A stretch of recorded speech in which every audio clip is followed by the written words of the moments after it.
नमस्कार दोस्तों, आपका स्वागत है कहानियों की दुनिया में, जहां हम आपको सुनाते हैं भावनाओं से भरी कुछ अनमोल कहानियां। आज हम आपके लिए लेकर आए हैं हिंदी साहित्य के महान लेखक फणीश्वर नाथ रेणु जी की एक अमर कहानी, ठेस। ठेस कहानी एक कलाकार की भावनाओं की कहानी है, जिसे अपने काम की कद्र न होने पर ठेस पहुंचती है। रेणु जी अपनी कहानियों में गांव, वहां के लोगों और उनके संघर्षों को बेहद जीवंत तरीके से उकेरते थे। आज की कहानी का मुख्य किरदार है सिरचन, जो एक अद्भुत कलाकार है, लेकिन उसकी कला को कोई कद्र नहीं देता। ये कहानी समाज में कारीगरों की उपेक्षा, उनकी मेहनत और उनकी गरिमा की एक अनकही दास्तान है। तो आइए इस मार्मिक कथा के सफर पर निकलते हैं और जानते हैं सिरचन की कहानी। खेती बाड़ी के समय गांव के किसान सिरचन की गिनती नहीं करते। लोग उसको बेकार ही नहीं, बेगार समझते हैं। इसलिए खेत खलिहान की मजूरी के लिए कोई नहीं बुलाता सिरचन को। क्या होगा उसको बुलाकर? दूसरे मजदूर खेत पहुंचकर 1/3 काम कर चुके होंगे और तब कहीं सिरचन राय खुरपी डुलाता दिखाई देगा, पगडंडी पर लोटा तौल कर पाव रखता हुआ। धीरे धीरे, हाँ, मुफ्त में मजूरी देनी हो तो और बात है। आज सिरचन को मुफ्तखोर, कामचोर या चटोरा कहने वाले बहुत है, पर एक समय था जब उसकी मड़ैया के पास बड़े बड़े बाबू लोगों की सवारियां बंधी रहती थी। तब लोग सिरचन से पूछते ही नहीं थे, उसकी खुशामद भी करते थे। अरे सिरचन भाई, अब तो बस तुम्हारे हाथ में ये कारीगरी रह गई है पूरे इलाके में। एक दिन बड़े भैया की चिट्ठी आई शहर से, सिरचन से एक जाली चित्र बनवाकर भेज दो। मुझे याद है, मेरी मां जब कभी सिरचन को बुलाने के लिए कहती, मैं पहले ही पूछ लेता, भूख क्या लगेगा? मां हंसकर कहती, जाजा, बेचारा मेरे काम में पूजा भोग की बात नहीं उठाता कभी। ब्राह्मणटोली के पंचानंद चौधरी के छोटे लड़के को एक बार मेरे सामने ही बेपानी कर दिया था सिरचन ने। तुम्हारी भाभी नाखून से खांडकर तरकारी परोसती है और इमली का रस सालकर कढ़ी, वो तो हम कहार कुम्हारों की घरवाली बनाती है। तुम्हारी भाभी ने कहां से बनाई? इसलिए सिरचन को बुलाने से पहले मैं मां को पूछ लेता। सिरचन को देखते ही मां हुलस कर कहती, आओ सिरचना, आज नेनू मत रही थी तो तुम्हारी याद आई। घी की डाड़ी खुरचन के साथ चूड़ा तुमको बहुत पसंद है ना? और बड़ी बेटी ने ससुराल से संवाद भेजा है, उसकी ननद रूठी हुई है मोथी के शीतल पार्टी के लिए। सिरचन अपनी पनियाई जीभ को संभाल कर हंसता घी की सुगंध सूंघ कर आ रहा हूं। काकी, नहीं तो इस शादी ब्याह के मौसम में दम मारने की भी छुट्टी कहां मिलती है? सिरचन जाति का कारीगर है। मैंने घंटों बैठकर उसके काम करने के ढंग को देखा है। एक एक मोथी और पटेर को हाथ में लेकर बड़े जाता से उसकी कुच्ची बनाता, फिर कुच्चियों को रंगने से लेकर सुतली सुलझाने में पूरा दिन समाप्त। काम करते समय उसकी तन्मयता में जरा भी बाधा पड़ी कि गेहूं सांप की तरह फुफकार उठता, फिर किसी दूसरे से करवा लीजिए काम। सिरचन मुंहजोर है, कामचोर नहीं। बिना मजदूरी के पेट भर भात पर काम करने वाला कारीगर। दूध में कोई मिठाई न मिले तो कोई बात नहीं, किंतु बात में जरा भी झाल वो नहीं बर्दाश्त कर सकता। सिरचन को लोग चटोर भी समझते हैं। तली घारी हुई तरकारी, दही की कढ़ी, मलाई वाला दूध, इन सब का प्रबंध पहले कर लो, तब सिरचन को बुलाओ, दुम हिलाता हुआ हाजिर हो जाएगा। खाने पीने में चिकनाई की कमी हुई कि काम की सारी चिकनाई खत्मा। काम अधूरा रखकर उठ खड़ा होगा। आज तो अब अधक पाली दर्द से माथा टंटना रहा है, थोड़ा सा रह गया है, किसी दिन आकर पूरा कर दूंगा। किसी दिन माने कभी नहीं। मोथी घास और पटरे की रंगीन शीतल पाटी, बांस की तीलियों की झिलमिलाती चेक, सतरंगे डोर के मोढ़े, भूसी चुन्नी रखने के लिए मूंज की रस्सी के बड़े बड़े जाले, हलावाहों के लिए ताल के सूखे पत्तों की छतरी टोपी तथा इसी तरह के बहुत से काम हैं, जिन्हें सिरचन के सिवा गांव में और कोई नहीं जानता। ये दूसरी बात है कि अब गांव में ऐसे कामों को बेकाम का काम समझते हैं लोग। बेकाम का काम, जिसकी मजूरी में अनाज या पैसे देने की कोई जरूरत नहीं। पेट भर खिला दो, काम पूरा होने पर एक आध पुराना धुराना कपड़ा देकर विदा करो। वो कुछ भी नहीं बोलेगा, कुछ भी नहीं बोलेगा। ऐसी बात नहीं। सिरचन को बुलाने वाले जानते हैं। सिरचन बात करने में भी कारीगर है। महाजन टोले के भज्जू महाजन की बेटी सिरचन की बात सुनकर तिलमिला उठी थी। ठहरो, मैं मां से जाकर कहती हूं। इतनी बड़ी बात ही है बिटिया। बड़े लोगों की बस बात ही बड़ी होती है। नहीं तो दो दो पटेर की पटियों का काम सिर्फ खेसारी का सत्तू खिलाकर कोई करवाए भला? ये तुम्हारी मां ही कर सकती है बबुनी। सिरचन ने मुस्कुराकर जवाब दिया था। उस बार मेरी सबसे छोटी बहन की विदाई होने वाली थी। पहली बार ससुराल जा रही थी मानू के दूल्हे ने पहले ही बड़ी भाभी को तत लिखकर चेतावनी दे दी है। मानू के साथ मिठाई की पतीली ना आए, कोई बात नहीं। 3 जोड़ी फैशनेबल चिक और पटेर की 2 शीतल पार्टियों के बिना आएगी मानू तो। भाभी ने हंसकर कहा, बैरंग वापस। इसलिए 1 सप्ताह से पहले से ही सिरचन को बुलाकर काम पर तैनात करवा दिया था मां ने। देख संरचना, इस बार नई धोती दूंगी, असली मोहर छाप वाली धोती। मन लगाकर ऐसा काम करो कि देखने वाले देखकर देखते ही रह जाए। पान जैसी पतली छुरी से बांस की तीलियों और कमानियों को चिकनाता हुआ सिरचन अपने काम में लग गया। रंगीन सुतलियों से झब्बे डालकर वो चिक बुनने बैठा। 1.5 हाथ की बिनाई देखकर ही लोग समझ गए कि इस बार एकदम नए फैशन की चीज बन रही है, जो पहले कभी नहीं बनी।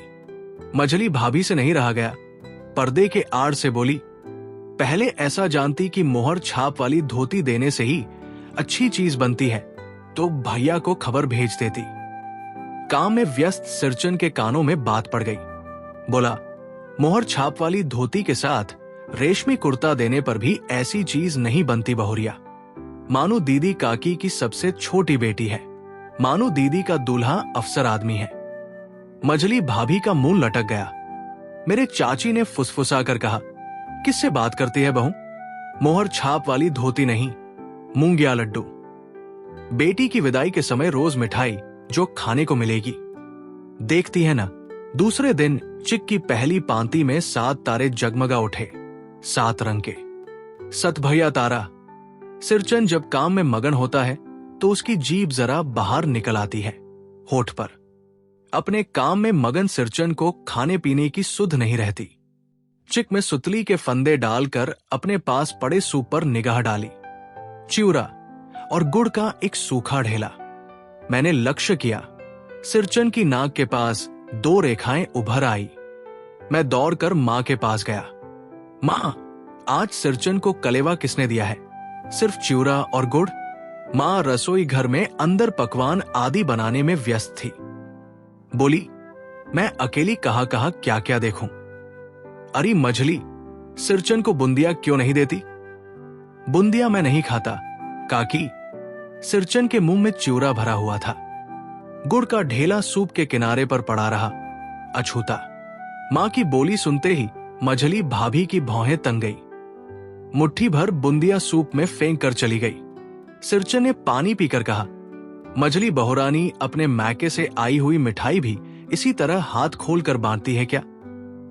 बस मझली भाभी अपने कमरे में बैठकर रोने लगी। चाची ने मां के पास जाकर लगाया, छोटी जाति के आदमी का मुंह भी छोटा होता है, मुंह लगाने से सर पर चढ़ेगा ही। किसी के नए सुराल की बात क्यों करेगा वह? मझली भाभी मां की दुलारी बहू है। मां तमक कर बाहर आई। सिरचन, तुम काम करने आए हो, अपना काम करो। बहुओं से बदकुट्टी करने की क्या जरूरत? जिस चीज की जरूरत हो मुझसे कहो। सिरचन का मुंह लाल हो गया। उसने कोई जवाब नहीं दिया। बांस में टंगे हुए अधूरे चिक में फंदे डालने लगा। मानू पान सजाकर बाहर बैठ खाने में भेज रही थी। चुपके से पान का एक बीड़ा सिरचन को देती हुई बोली, इधर उधर देख कर कहा, सिरचन दादा, काम काज का घर, 5 तरह के लोग 5 किस्म की बात करेंगे, तुम किसी की बात पर कान मत दो। सिरचन ने मुस्कुराकर पान का बीड़ा मुंह में ले लिया। चाची अपने कमरे से निकल रही थी। सिरचन को पान खाते देखकर अवाक हो गई। सिरचन ने चाची को अपनी ओर अचरज से घूरते देखकर कहा, छोटी चाची, जरा अपनी डिबिया का गमकौआ जर्दा खिलाओ जरा। चाची ने गुस्से में कहा, चटोर कही के। मेरा कलेजा धड़क उठा। यतपरो नास्ती। बस सिरचन की उंगलियों में सुतली के फंदे पड़ गए। मानो कुछ देर तक वो चुपचाप बैठा पान को मुंह में घुलाता रहा। फिर अचानक उठकर पिछवाड़े पीक थूक आया। अपनी छुरी हसिया व्याघ्र समेट संभाल कर झोले में रखे, टंगी हुई अधूरी चिक पर एक निगाह डाली और हनहनाता हुआ आंगन के बाहर निकल गया। चाची बड़बड़ाई, अरे बाप रे बाप, इतनी तेजी, कोई मुफ्त में तो काम नहीं करता। 8 रुपए में मोहर छाप वाली धोती आती है। इस मुंह झौंसे के मुंह में लगाम है, न आंख में शील। पैसा खर्च करने पर सैकड़ों चिक मिलेंगी। बांतर टोली की औरतें सिर पर गट्ठर लेकर गली गली मारी फिरती है। मानू कुछ नहीं बोली, चुपचाप अधूरी चिक को देखती रही। सातों तारे मंद पड़ गए। मां बोली, जाने दे बेटी, जी छोटा मत कर, मानू मेले से खरीद कर भेज दूंगी। मानू को याद आया, विवाह में सिरचन के हाथ की शीतल पाटी दी थी मां ने। ससुराल वालों ने न जाने कितनी बार खोल कर दिखलाया था पटना और कलकत्ता के मेहमानों को डोट। वो उठकर बड़ी भाभी के कमरे में चली गई। मैं सिरचन को मानाने गया। देखा, एक फटी शीतल पाटी पर लेटकर वो कुछ सोच रहा है। मुझे देखते ही बोला, बबुआ जी, अब नहीं, कान पकड़ता हूं, अब नहीं।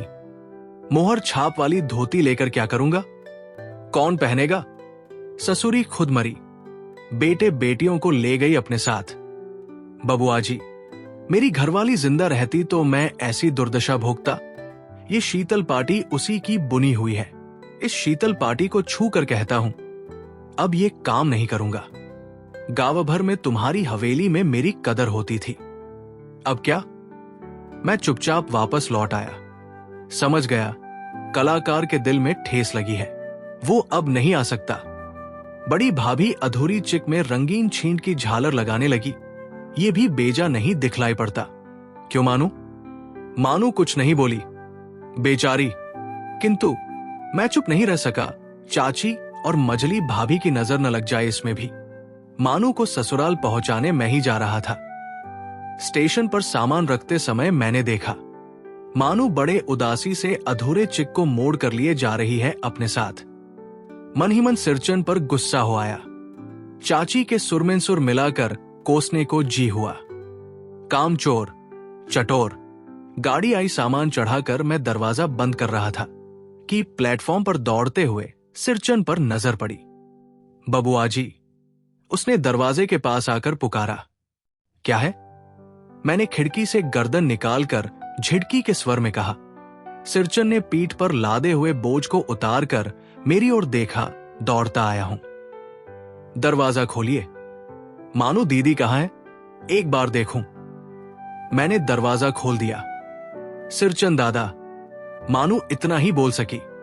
खिड़की के पास खड़े होकर सिरचन ने हकलाते हुए कहा, ये मेरी ओर से है, सब चीज है दीदी। शीतल पाटी, चिक और एक जोड़ी आसनी, कुश की। गाड़ी चल पड़ी। मानू मोहर छाप वाली धोती का दाम निकाल कर देने लगी। सिरचन ने जीभ को दांत से काटकर दोनों हाथ जोड़ दिए। मानू फूट फूट रो रही थी। मैं बंडल को खोलकर देखने लगा। ऐसी कारीगरी, ऐसी बारीकी, रंगीन सुतलियों के फंदों का ऐसा काम पहली बार देख रहा था। हमें उम्मीद है आपको आज की कहानी पसंद आई होगी। कहानियों की दुनिया से जुड़े रहने के लिए चैनल को सब्सक्राइब करें और घंटी दबाना न भूलें, ताकि हमारी नई कहानियां आप तक पहुंचती रहें। लाइक और शेयर करके अपना प्यार जरूर दिखाएं। बहुत बहुत धन्यवाद।